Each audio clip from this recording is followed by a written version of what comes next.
So without further ado, I'd love to welcome onto the stage the internationally acclaimed award-winning director, Chloe Lewins, Maryum Ali and Hana Ali. Before we begin, I'd just like to say I watched the film last night and I loved it. I was so touched right from the very beginning, right from those first pieces of audio that you hear, those first images that you see, and it's moving. It's Ali, but in a way that we haven't seen him necessarily on screen. There's been a lot of films. What makes this different? You want to go first? No, you go. I think that this film, obviously, Claire took a very personal approach, and so much has been done on our father, but no one's ever actually really focused on him as the man and the father. And she focused a lot on his family, his children, and that aspect, and then on top of that, she used a lot of footage to tell a story that most people take for granted that they've heard or learned, but we were watching footage that we had never seen before, and different stories in the film. We didn't know what went on behind the scenes, like the Esquire shoot, the famous shoot that he had. So we learned a lot, and May. I mean, like Hana said, all the documentaries of my father have been about the sport, social activism. This documentary covered all those things, but he has 9 children, and he adores all 9 children, and most journalists and filmmakers really don't tap into that. So I just think it's a real comprehensive expression of him, and it really exudes his personality, his spirit, his soul. It just comes right off the screen. So a lot of people, what they get out of this film, it's been surprising that grown men will come out crying, saying, wow, the relationship between the father and the daughter, or the father and the child, is like nothing I've ever seen about an athlete. So Claire did a phenomenal job. Claire, why did you choose to do this job? How did the wheels get set in motion? How did it come about? Well, a while ago I did a series for the BBC about the best friend of people like Che Guevara and Muhammad Ali and Mick Jagger, and I always thought out of all those people there was something really special about Muhammad Ali, just really surprising. And I just thought if I could actually get to the people who knew him really well in the inner circle, I could maybe find out what makes him so special. And am I right in thinking that this all sort of began out of his birthday party, his 70th birthday party? Well, I met Gene Kilroy, Ali's former business manager, as part of the series for the BBC, as I described, but he's then said, well, Muhammad Ali is going to be 70, and why don't you come over and film his birthday party? And yeah. She was actually working on the film a lot longer than that. That's when I met her, and that's where I did my first interview with her. And she filmed, I think she interviewed me 3 times, and that was the first one, and that's when she was introduced to the audio recordings. But I think 75% of your film was pretty done, wasn't it? Well, I'd actually, by then I'd sort of been interviewing people like Mike Tyson and George Foreman, but the audio recordings were something I discovered that Hana had. So you didn't realise that the audio recordings existed? No, I was making the film without that anyway, because I thought if I could just get to the inner circle, then I'd have a different perspective. Mm-hmm. And the sort of the audio, but one thing that I really felt was important was to have Muhammad Ali's voice present through the film. And when I found out that you had this audio recording, that became me. No, I know, but it wasn't an easy fish to land, believe you, me. Trying to persuade her to let me use some of them. I had all these visions, I was going to make a documentary. I'm working on a book, because there's like 90 hours of recordings that span like 6-7 years when he stopped boxing. So it was hard giving him up at first, but she showed me a clip of what she was doing, and it was done so beautifully and so well, and it had so much feeling and heart and just the spirit of my father in that little clip. I thought it was amazing. So your audio recordings make up what I would say it's kind of the spine of the film. And it's interesting because when I first saw them sort of coming onto the screen, you don't even realise that there's no moving pictures, there's nothing to see, because you're so engrossed in his voice, it's so impacting. Do you remember that from growing up, him having such command in his voice? Yeah, I mean, my dad loved to tape and record us. I mean, he was fascinated by time and how fleeting it was, and history, and I mean, for him to be such a worldly figure and to really understand the importance of small moments with his children. And so I remember almost every recording in the film. I saw, oh my God, I remember that conversation with him. So we knew he loved that. He loved history, personal history. He recorded us going to school and talking to the teachers when we were in third grade, Layla and I, and talking to the boys we had crushes on. He recorded my mom on the telephone talking to his mother and his father, talking about his childhood and talking, recording. He just recorded everything, just it was amazing. Do you remember him recording? And did you ever ask why? Did you know why? I remember there's recordings of myself, at 2 and 3, and saying, "Let me hold that thing, give me that thing," and trying to snatch it out of his hand. Or I want you to take this upstairs and let my mom hear me talking on this thing. So I remember certain things, but it was amazing to then have him give them to us and to listen to them and learn about all the other things that were going on in his life personally around the times we were just 3, 4, 5, 6, 7 years old, playing around him on the floor, the things that he was struggling with, the decisions to come back to fight again, and trying to free hostages in Iran. The government's calling him because his name opened the lines of communication to the hostage crisis in 1979, and he's trying to prepare his speeches to the Ayatollah Khomeini to free the hostages, and he's recording all of that. He's recording, talking to different celebrities and playing practical jokes on different people, calling Joe Frazier, wishing him a happy Merry Christmas, and trying to convince George Foreman to come out of retirement, which he retired after he lost my father depressed, trying to convince him to come back to the ring and fight under him at his camp that he was trying to, all the plans he had for himself before the Parkinson set in. So it's amazing to hear all of that stuff that I didn't know about. Yeah. So it's very good that he recorded all of that. As well as the recordings, we have a lot of archive footage, lots of personal pictures. How long did it take to gather all this together to create the film? Well, it took a long time actually, because there was just so much of it, and the editor and I would just sit and watch stuff, and then we'd forget that we were meant to be working. We were just like watching loads of footage of him and how incredibly funny he was, and how incredibly sometimes really brash and just incredibly naughty some of the time. And the things he'd be saying to the other boxers and things he'd be saying behind the scenes. But every time, it doesn't matter how good the interviews are. There's some really fantastic interviews in the film, which has nothing to do with me. It's just the people were good. But every time Muhammad Ali comes on the screen, you just want to watch him. I mean, he's just a compelling. Yeah. So actually, it took longer than it should have done, because we were enjoying the process. I remember she told me it was 3 hours at one point. She was like, "Oh my God, we have to edit this down. The movie's 3 hours long." It was. I just didn't want to. And then the directors are really weird people anyway, and you just think, "Oh, it's perfect like this. Don't let's change anything." So we had to be quite ruthless and take things out. And we actually was, not taking out some quite important people from the story, because we just had to. You couldn't sit in the cinema for 3 days. And as a voyage of discovery and still finding all of this new material that you could throw into it, presumably that made it difficult to storyboard, because you don't necessarily know what you're working with from the outset. Well, when I was interviewing the people, I just wrote down, okay, this is the trainer's story, this is the manager's story, and I just did that as a shorthand in my notebook. And then I thought, actually, this works as a device because it simplifies everything rather than it just being talking heads. And every person I interviewed, it's almost like in the edit, they had to hand the baton over to someone else. So somebody like Angelo Dundee would describe what he was like as a boxer and how he would, he just loved to work hard, and that, youthful exuberance of him. And that would pass on to someone else who'd tell you something else. And then it would pass on to May, who told him what he was like as a father. So in a way, the film kind of just created itself. The flow isn't necessarily even chronological all the way through, but you're right, that sort of flow, it's all about character. It's all about how the dynamics of his character. Was there anything that you did discover that you hadn't known before? I mean, the story, the backstory behind the Esquire magazine, where he's posed as a martyr, a Christian martyr. I didn't know the backstory on how they had to call Elijah Muhammad to get permission for a Muslim to pose as a Christian.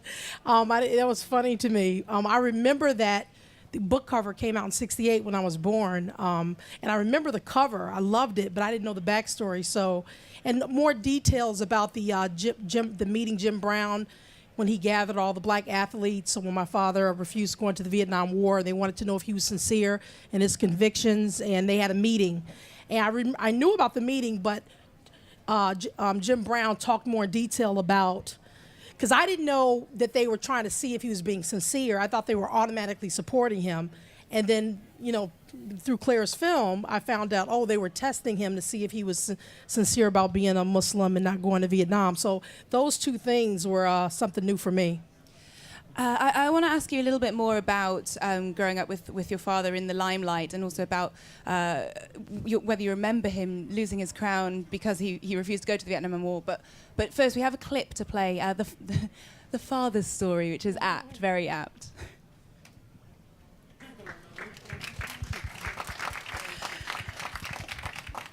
Now, the two of you obviously have different mothers, but Muhammad Ali was very keen for you to know each other, to be brought up knowing each other. How did that work? Well, every summer he flew, all of our sisters in to our house in Los Angeles where Layla and I lived. And Mia, Kalia, the twins, Jamila Rashida, May, Muhammad Jr., everyone flew in. And I mean, it was like the time of our lives. So Layla and I were like 3, 4, 5, 6, we grew up in the summers. So he made it a point that it always taught us to love each other and that he loved us all equally. And he wanted us to grow up to be friends. And we did. Because he brought us together. Yeah, they always talk about athletes and all those, the kids and different women. And I just think, for him to be such a world traveler, an iconic figure, for him to that was so important to him, for all his children, with all the different wives. So he would say, this is your blood, love your sisters and brothers. I know families they have their whole sisters and brothers, or they're not even that close. So, I mean, just things like that. He just, and some of the, the wives didn't like each other. I mean, but he didn't want us to be involved in that. And that was so important for all 9 children to really love each other. And we all do. We're all friends. We all get together. We hang out.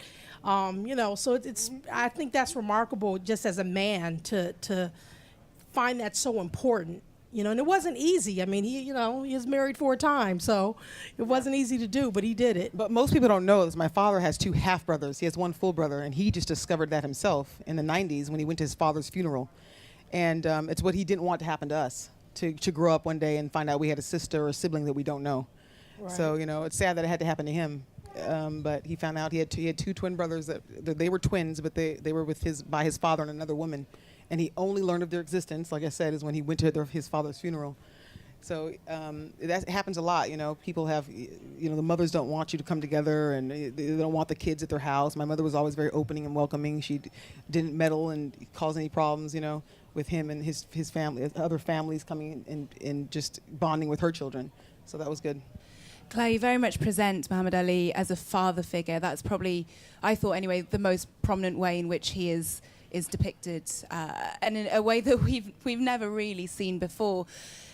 Did it ever jar for you as a child, this idea that he is your dad and he's incredibly loving? You say throughout the film he's so loving, he was so caring, he was a joker, he was a practical joker. But you knew the reason he was famous was for fighting. Was that ever a confusing notion to you? Fighting is a sport. It's a sport. You learn it. It's a skill set. So it's a dignified sport. It's no different than football. When they get injured and concussions and, they're killing themselves at the end of a career because they're all messed up. So my father used to hate when people demonize boxing because he would say, look at race car driving. People blow up in cars. So it wasn't confusing. He was a very serious, disciplined athlete. And not just... vicious fighter, Not just that, but some people enjoy fighting and hurting people. My dad doesn't. Yeah. He wasn't known for being a hard hitter or hitting people when they fell down. Like the most, memorable punch of one of his most famous fights with Joe Frazier and Zaire is when, I'm sorry, not Joe Frazier, George Foreman, is when he was going down and he didn't hit him again, Yeah. So he used restraint, and he was a boxer. I wouldn't call him a fighter. He was a boxer. He had an art form to what he did. But like Layla, for example, enjoys fighting. She's retired now, but she enjoyed fighting. My father was more about the art of the sport. Yeah. And also like Joe Frazier, we know him personally, teddy bear guy. George Foreman, nice guy. Sweet, Kenny Norton, nice guy. Matter of fact, Hana's best friends with Kenny Norton's daughter, and we're all good friends with George Foreman's daughter. And they were really big boxers who were very sweet men, but they just loved the sport to hug they and were kiss. in. I mean, most men have a problem showing that side of their affection. My father, he'd make me ask for directions before I'm lost. He's He'll always cry hugging at the drop and kissing of a and dime. loving, even with his son. So he's not shy. He's not embarrassed Very by it. emotional. He's very secure with himself and showing all aspects of his personality and his spirit. And at what point did you realize growing up? Did it hit you? My dad is kind of a big deal. I knew he was famous when I was a little girl because people were everywhere and celebrities would come to the house and all that. I didn't understand the significance and the impact he had on people until around 13. We were at a diner. Caucasian man comes up to the diner. I love you, Ali. My father said, come on, eat with us. He said, I had to denounce what my family taught me because they were KKK, racist, and I followed your career and I loved you and you were a black man. And I just couldn't believe in that anymore because of you. And man started crying, my dad started crying, I started crying. And the guy walked away, and I'm like, wow, you really impact everyone. I mean, that's why I knew he was more than just a boxer, was that moment in time. I was like, and then, people walk up to us all the time and say what Muhammad Ali meant to them. And sometimes it brings us to tears. Or people just come, when I was a little girl, my first memory of my just being impressed was when I was like 3 or 4, maybe. And we spent a lot of time in airports, and my father would be rushing down the airport in the halls trying to catch our plane, and all the people would just stop and applaud. And I remember feeling them vibrating in my chest and them saying, "We love you, thank you," and just thanking him. And I'm thinking, who is this man? I remember looking at him and just thinking, like looking him up and down. Talking of crying and getting emotional, Claire, were there any times when you were interviewing the contributors for this film where you found yourself overcome by the story, by what you were hearing? Well, I think there's a story when Jean Kilroy talks about the boy with leukemia who was at Deer Lake, Pennsylvania, a little boy that came to the camp. And Jean told me that story before, but then he found the actual photograph of the little boy, and that, I can't even want to talk about it, it's just so unbelievably poignant, the fact that the little boy was so delighted to meet your father and, told him he was going to tell God he'd met him and everything. It was just really sad. Yeah. But also,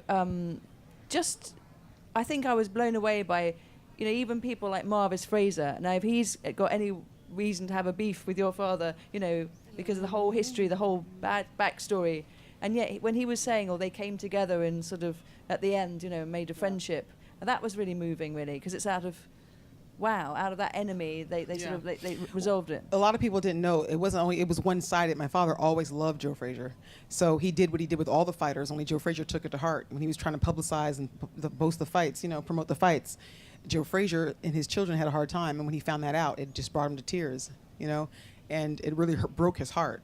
So for a long time, Joe Frazier would shun my father and would turn his back on him. I remember when I first learned of it, I was like 14 or 15 years old, and they were at an autograph signing, and my dad saw Joe, his eyes lit up, he jumped up, Joe, come over here, like he tried to start shadowboxing, and Joe Frazier looked at him and just sort of, and kept walking, and I turned to my stepmother and said, why did he do that to Daddy?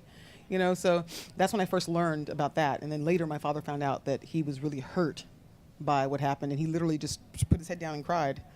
There's that beautiful image of the two of them hand in hand when they'd made up. My personal emotional moment was pretty much at the beginning of the film. I was lost cause after that. Rahman Ali, his brother. What a beautiful relationship. He talks about how they grew up together, how they were so close as little boys. And it's the beginning of the story of this 12-year-old boy, this 87-pound 12-year-old boy who had his bike stolen and decided he wanted to fight to get it back. We'll talk a little bit more about that in a moment, but we've got a clip of the brother's story. The executive director. Well, that was the black athletes meeting. That wasn't actually that wasn't the brother. I think they may have logged that down like sort of like civil rights brother. The brothers as a group. But that actually does take me on to talk about when he was stripped of his title. He refused to go to the Vietnam War. Do you remember that? Well, I was born at that time. I was born when he was in exile, so I don't remember that because I was just too young. But I've studied it. I've talked to him about it. And, I think that's one of the main reasons he's so well known. I think that's when he really went international because that news went everywhere, went abroad. He was this Muslim in America, in the Nation of Islam at the time. There are Muslims all over the world. So it really put a spotlight on this country, America, and my dad and what was going on with that. So I think that was his first international real mark, when people start knowing who is this Muhammad Ali person who's defying the American government, and that he was put on the map when that happened. He didn't do that to be put on the map. He really was going to give up.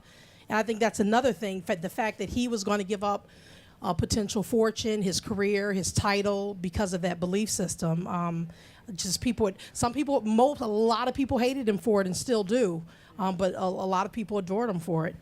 And he actually did give it up because for 4 years, 3.5 years, but it he had been nothing permanent and didn't know, especially in those times, that they were going to overturn it. But actually, one of the here things I'd right like now. to say is that he was incredibly fond of Britain. I mean, because when he refused the draft and everything, I mean, not me, 'cause I wasn't, I was, well, I probably was a thought, but, you know, the British people stood by him and didn't actually, they still kept his heavyweight champion, and, you know, they didn't take that away from him. So I think he was always incredibly fond of this they country, really love wasn't me he? there. Every time I come there, they receive me so well. He loves it. After that first time when there's a part, apparently he talks too much for British people. We weren't too keen on that, but we got used to it. You picked out one particular fan, one British fan, a Geordie man, I like that, from Newcastle, Russ Rutledge. Yes, he was just extraordinary.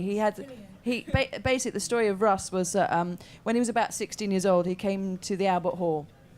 And I think your father was in a show match or something. And as your dad was leading the ring, he grabbed hold of his arm, and your dad said, "What are you doing?" And he said, "Oh, I'm just such a fan, I'm such a fan." And after that, he wrote to him every day for years and years. And one day, he put his telephone number on it. And then he was at home with his mum and his friends, and they were watching a pirated copy, which I shouldn't say, in front of people from Universal. But anyway, a pirated copy of Rumble in the Jungle. And his mum goes, "Russ, it's Muhammad Ali on the phone." And she thought he was just messing around. And then she said, "No, it really is him." And then he said, "Oh, guess what? I'm watching you on Rumble in the Jungle." Yeah. And your dad said, "Who won?" Which I thought was quite funny. But and then he invited him to go and stay with him in LA. And that footage that he took Russ, he's never shown anyone before. It's 30 years old, and that's in the film, so that's all completely brand new archive, really. He did that a lot, actually. If you were a fan and you sent my father your number, he would call you back. He got hung up on a lot, so he stopped telling people who he was. He actually records it. Like, he would wake up on Christmas, and he's Muslim. He doesn't really celebrate Christmas, but he knew the world did. So he would get out his phone book and just pick random numbers. "Merry Christmas! This is Muhammad Ali," and people would just hang up on him. I remember. I would do that too. He loved it. Yeah, he loved it. He loved to shock people and make them feel good. So, I mean, he did that for a long time, and it got harder for him to speak over the years. So he'd have me dial the numbers. So when I was in Michigan with my dad, we were going through his fan mail. He's like, "Call the number back," and I'm like, "Hello, this is Hana Ali. My father's here. He's reading your fan mail. He'd like to say hi to you." I'm like, "Are you kidding me?" It's amazing how famous he was and how often he was recognized. But that always tripped him out. People noticing him. Like, we'll be in the car and he'll just put the window down and say, "Look at this." He got a kick out of that. He just thought it was the funniest. He liked to shock people and, to scare people, and he'll put the window down. "I'm the greatest." This one guy's riding a bike next to the limo, and he pulls the window. He goes, "I'm the greatest." Guy's like, he's like, "Oh Lord, I almost hurt that man." Even now, with all of the press about him dying, he doesn't get upset about that. He just says, "Did I make the front page?" So he's happy the world still talks about him. He's doing good. They still remember me. I'm like, "Of course, they'll always remember you." One thing that Russ says that really stands out is you spend one moment with Muhammad Ali, and it stays with you forever. That one moment, no matter how short it was. I mean, to what extent, and how does a man have that impact? Well, my father genuinely loves people like he needs air to breathe, and he loves making people feel good about themselves. It doesn't matter who you are, our cook, the mailman. "You're the greatest mailman. You deliver mail faster than anybody else in the world." That's what he would tell him. Or, "You're the best cook. No one in the world cooked me the food this good." If he goes to a crowd, he always looks for the people that look like they're shying, and you might not notice. And he points them out, and he'll wink, and he just loves people. You can meet people today, and someone may be a different class than you, and you can tell they're not paying attention to you. They're looking over you. But my father gave you his attention. He didn't care, if you were rich or, if you came up to him, he looked at you and dealt with you. And you just, even today, we're on our cell phones, or we're so connected, but we're so disconnected. And I think that's what he meant. He connected with everyone. He always made you feel important. And he didn't overlook you because you weren't. And he loves average people. Yeah. When he used to go, my mother's always talking about how when they were traveling the world, going to Bangladesh or, wherever, all over the world, and they'd be eating with the president or the prince or the king or whoever, and Daddy would just disappear in the middle of the dinner, and then they'd have to look and find him all over the palace. He'd be, where the help was, or he'd be doing magic tricks for the staff, So he just wants an average person. He always wants to be taken to the neighborhood so he can get out and walk the streets and shake Claire people's hands. shows that well. Yeah, I thought that was really nice. That I don't think on all the documentaries he did that all the time, and no other documentary showed how he would want to. Well, back then we didn't call them hoods, we called them ghettos. He'll be with the high and mighty all day and go, "I'm tired of all these rich people. Take me to the ghetto. I want to see my people." And you captured that, in the film. And I was like, wow, Claire put that in there. It's great. Even James Brown talks about it a little bit. How Jim Brown talks about it, how he wanted to go down, to black neighborhoods or wherever the people are, just talk to the people in the street. You obviously can grasp the sort of praise that has been made about your father over the years. But when you hear a quote such as "one of the greatest men of the 20th century, one of the greatest men of all time," is that ever something that can really sink in about your dad? He would say the greatest, not one of. No, yeah. Well, we grew up hearing it and knowing it, and we know why. A lot of times people, are idolized and revered and respected for the wrong reasons, I think. And I think that people love and respect him for the right reasons. The decency of him, the person that he was, his heart, his incredible faith, and his, his conviction, and they're all the right reasons. So. It's easy in to private he'll go, Allah's the greatest, God's the greatest, and we know he's a man, you know what I'm saying? We know, we understand why he's so admired, but at the same time we know he's not Superman, so we don't take it too seriously. Hana, it's so interesting. I did a children's book of my father, and Hana works with autistic youth, and I went to her class and did a book presentation, and one of her coworkers is taking pictures with us, and I'm like, Hana, your coworker, they don't know our dad's Ali. She's like, no, I've been. We've worked at places and didn't even tell people who we were because we don't think like that. I learned my lesson working at a school because the last school I worked at, I couldn't get down the hallways afterwards. The kids, So, I don't tell people, even though I'm here before you and I'm comfortable doing this, I just like to see who people are. And but when I was a little girl, I went around shouting it. Yeah. My daddy's Muhammad Ali. Yeah, I never did. But he would sit us down and say, the world's going to treat you better. They're going to treat you special, but you have to remember that nothing makes you better than anybody. Not this house, not the money, not my fame. It's just your heart. So if you want to be better than anyone, make sure you have a good heart. So he taught us that. Layla and I used to go and get our $5 or whatever, and try to look for homeless people because we saw him doing that and buying them food and and I never understood why they wouldn't eat it. But later we just bought them cheeseburgers. They're still there at the bus stop. But he was such a great role model because he's such a decent human being. And like she said, he always says the world thinks he's Superman, but he's not. He's just a man. And now he has Parkinson's, and he thinks that's God showing everyone that he's just a man like everybody else. And I think that he's just so extraordinary that people sometimes put him on this pedestal. And even in the way he handled his faults, he wasn't faithful. He had kids out of wedlock, but he didn't hide us, or, all of his divorces were settled out of court. He was more than generous with his wealth, and he brought us together. He didn't hide anything. He faces the music. That's a wonderful thing about him too, and the way he handles his faults. You learn a lot about a person. Throughout the film, all of the interviewees use this phrase, this recurring phrase, "born for greatness," as though it's inherent, it's there from the outset. He had a purpose. He has a purpose on this earth. A lot of the films that you've done, Che Guevara, Audrey Hepburn, for example, you're looking at these huge characters who it's almost as though their lives could, Hollywood couldn't write it. It's they were made for to be in a film. Is there something that attracts you to these characters in particular? Well, it's just certain people that you just think, well, if you were in China or India or someone like that, you would recognize their face, like Che Guevara or Muhammad Ali or even Steve McQueen, perhaps. Yeah. And I just wanted to find out whether those people were just got lucky. And so I thought, or were they really special? And so with your father, and the more I got to listen to those tapes, and the more I got to know about him, the more special I thought he was. And somebody said, did you discover what made him special? And I didn't really, because he loves doing these magic tricks all the time, but he used to tell people how to do it. But with Muhammad Ali, with all the stuff I've done, with all the research, I still can't put my finger on it. He is just special. He got kicked out of the Magicians Union because he would show the tricks because he doesn't believe in trickery.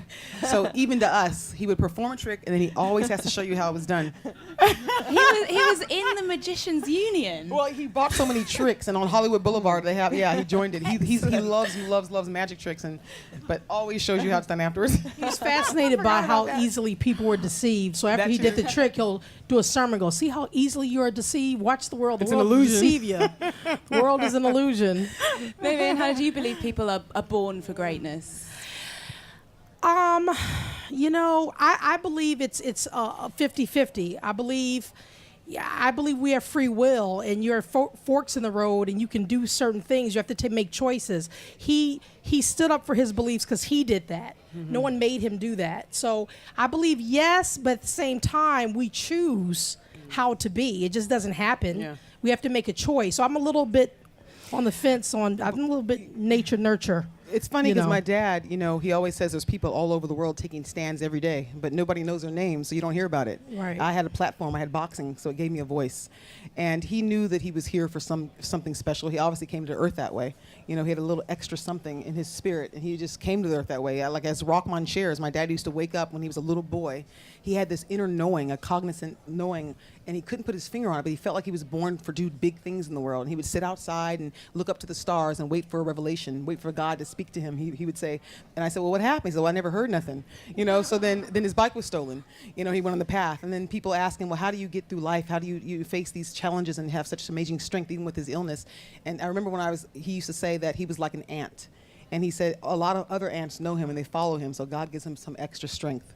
And that story, that came about because I discovered him outside one day when I was a teenager, and he was bent over, and he was out there for like 15 minutes. And I went upstairs, came back, and he was still out there. I was like, what is Daddy doing? So I went outside, and he was following a trail of ants. And that's when he said, see this long trail of ants? The majority of them have stopped. Some of them have ventured off, but the most of them are still following the ant at the head of the line. I'm like that ant. Lots of other ants know me. They follow me, so God gives me some extra strength. Well, he did have incredible strength and was an incredible sportsman as well. We've talked about him being a loving father, husband, brother. We have a clip now of him as a fighter. Everybody. It's interesting he made that statement because George Foreman, to me, became a better man after that fight. He was a bully butch, couldn't handle anything, and then he became this loving teddy bear. And matter of fact, he's so healthy, he preserved his body, stopping the fight. And he's probably most successful financially with the Foreman grill. And my goodness, so quitting helped him out. The clip that actually Claire uses in the film where my father's talking, he's jogging. You don't hear George's voice, but my father's talking to George on the phone. In 1979, my dad was in Texas, and he was driving around, and out of nowhere, just like a clip in a movie, he spotted George Foreman on a dirt lot, standing on a cardboard box, preaching to the people in the middle of nowhere. He got out the car, started talking to him, and they exchanged telephone numbers. George called my dad the following month, and Dad, of course, he's recording the conversation. And in that conversation, my dad is trying to convince George Foreman to come out of retirement and to come back and fight again, take back his title. And George is saying, no, I'm working for God now. I heard a voice, and he says, you come to the ring and you'll be fighting for God, So that was part of their conversation. She has the clip from. We're going to throw the floor open for questions, so if you have any, please do start thinking of them. I just have a couple more, if that's okay. As this clip so well exhibits, the film has got an A soundtrack. How was, oh my goodness, how was that curated? How did that all come together? Music is my thing, really, and the editor I work with, Reg Wrench, who I must say is a fantastic editor, and we made the film together, really.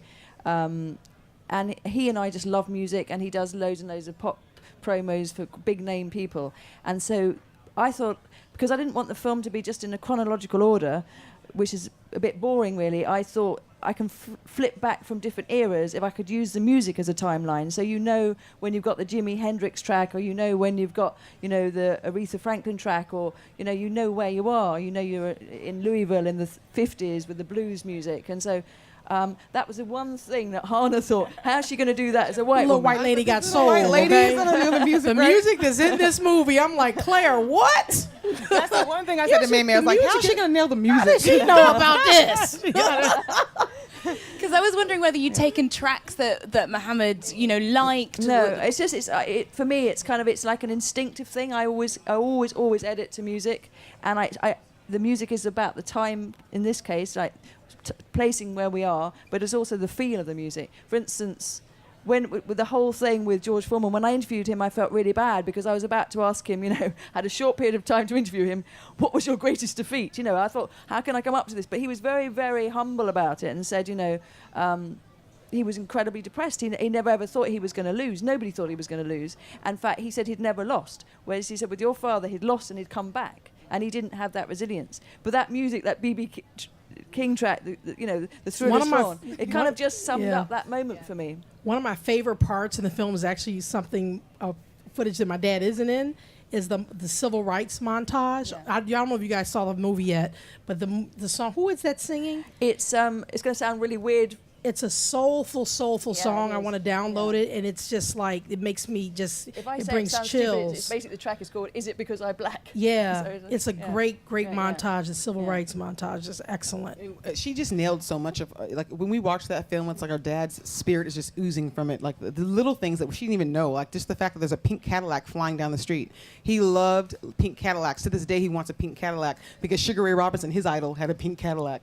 So he got one. You know, when he started fighting. But the fact that she did that, even I was like, wow, that was brilliant. So anyone in the family would know that. You know, but just because we know our father so well, so he's gonna love that. It is so ambient and it's almost visceral. The tone of his voice and the timbre of it draws you in, and you feel like you know his character from the way it sounds and the way it feels. And everyone should see it, basically. Thank you, May, Hannah, and Claire. It's been great. I think we've gone way over time, but this has been brilliant. Thank you so much, and thank you also to everyone here at the Apple Store for organising this evening. Have a safe journey home. Thank you.